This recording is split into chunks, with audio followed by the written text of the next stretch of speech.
day 5 na tayo agad-agad. So, yan. Morning. Magbe-breakfast kami. So, nagkahanap kami ng pwedeng breakfastan. Ito yung last full day namin here in Boracay. So, yan. From hotel, lakad-lakad tayo, no? Sobrang aga. Ito mga 6 pa yata to. Tapos, napadpad kami sa Station 3 sa Cafe Maruha. And then, yan yung mixed berry na akay. Sarap siya, in fairness. Malamig siya. Ayan. Tapos gusto ko yung spoon na yan. Gusto kong iuwi. Pero hindi kayo dinala. Charot lang. Hindi ko siya dinala. Visit kayo. Ayan. Ang sarap niya. Refreshing yung lasa niya. Pero malamig kasi siya. So, hindi ako masyadong sanay na malamig sa breakfast. Pero masarap siya. Na-enjoy ko yun. After that, naglakad na kami papuntang Station 1.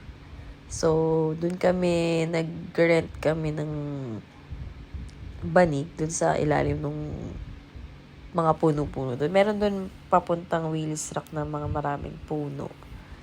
Nasa ilalim niya, pwede kang mag-rent ng mga banig-banig. Nakaka-relax. Nakatulog ako dun.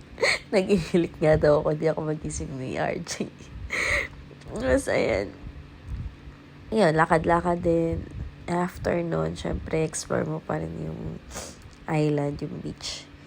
Lakad-lakad. Di na niya masara yung skirt niya kasi busog yan ng breakfast.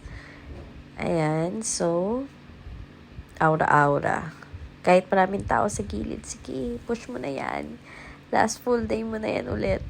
Bumalik ka na ulit sa December. So, ayan.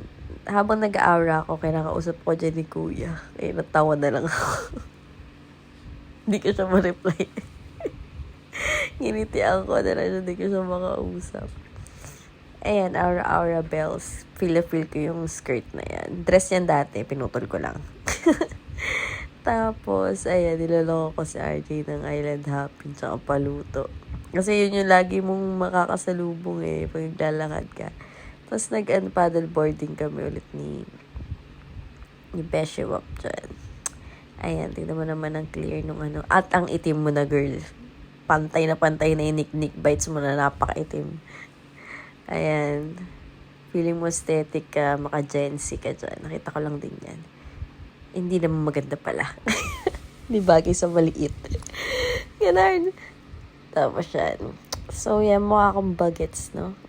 Sa swimsuit na hindi ko na susuot yun. Ayan, tapos nag-Indian cuisine kami ni RJ. Ang sarap nun, sobrang butter chicken. Tapos ito yung sinasabi ko sa ilalim ng puno-puno na may banig. Ayan. Nag-ano kami. Parang hindi sunod-sunod yung videos tsaka photos. Ayan nyo na. Basta yan, dyan yan, bago mag-Willis Rock. Station 1, yan. Ang sarap matulog dyan, guys. Tapos nagpapatugtog pa si ate kasi ng mga 80s songs. So, tulog talaga kami dalawa mag-pesyo up. Ayan. Tapos, ang lilim niya din kasi. Tapos, ang hangin, parang aircon yung ilalim na yun. For some reason. Ang lamig talaga niya dyan. Kahit na mainit na sa labas ng mga puno-puno. Siguro na iipon kasi yung lamig dyan sa ilalim. Ayun. And then, after bumaba nung siguro mga past lunch na to. Ayan. Edi nag-swimming na tayo dyan. Warm yung water. Pero may part na malamig, tas may warm. Ang cool. Ombre yung water. Kalahati siya. Ayan, yung Indian, Taj Indian. Little Taj Indian. Sarap ng butter chicken. Tsaka yung biryani nila. Authentic talaga siya. Then, ina-acid ako, kaya nag-sprite ako para umakit-akit ng konti naman, no. Ayan. So, enjoy namin talaga yung food dito. Busog kami dito. Late lunch na to eh. Around 3 na rin yata to. So, ayun. Late lunch na rin siya. Tapos, ewan ko, late na rin kami nag-dinner kasi nga nabusog kami dito. After namin kumain dito, bumalik na kami ng hotel. So, yan. Bumalik kami ng hotel. Tinry naman namin yung pool dun sa rooftop. Tinry namin mag-sunset dito sa pool nila dito. Kay Farah Hotel pa rin siya. Ang ganda ng langit netong time na to. Ayan o. Ito maaga-aga pa to. So, hindi pa masyado yung pagkaset nung sun. Ayan. Pero okay na. Orangey na rin siya. And then ito, medyo dumidilim na to. Walang tao. So, i-enjoy natin yung pool. Kaso yung water sa pool na to hindi clear or hindi ko lang siguro makita masyado kasi madilim na. Pero feeling ko hindi malinis yung water at this time. Kasi gabi na rin siguro marami nang nag-dip sa pool. So, saglit lang din kami dito. Talagang mga ilang minutes lang kami dito. Then, nagbanlaw na kami agad. And umuwi sa room. May pasok pa kami kasi sa gabi nito. So, ang ginagawa namin, natutulog kami ng mga 8, 9, basta mga ganun. Tapos, pasok is 11 and 12. So, yung ganung oras lang tulog namin. Then, yung off or out namin is 8 and 9. Mag-breakfast kami. Rekta-rekta na yun sa mga activities hanggang gabi ulit. So, ganun lang. So, pag uwi ko, nilagda talaga ako, guys. Hindi na kinaya ng katawan ko. Hindi naman kasi kami tumigil mag-work dito. So, walang pahinga tapos activities. Pero masaya, enjoy naman kahit ganun. Hindi lang kinakaya dahil masyonda na siguro yung system natin. Ayan, ang ganda ng langit dito, guys.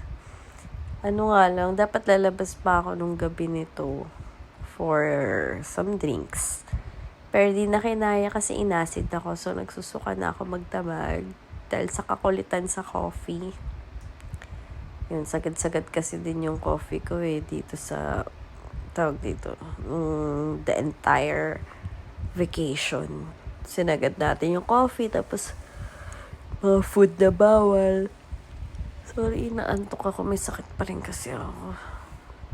Ayan, tuwing birthday ako, nagkakasakit ako. So, ayan, may sakit ako currently, hindi ako maka-aura, dapat nasa La Union ako.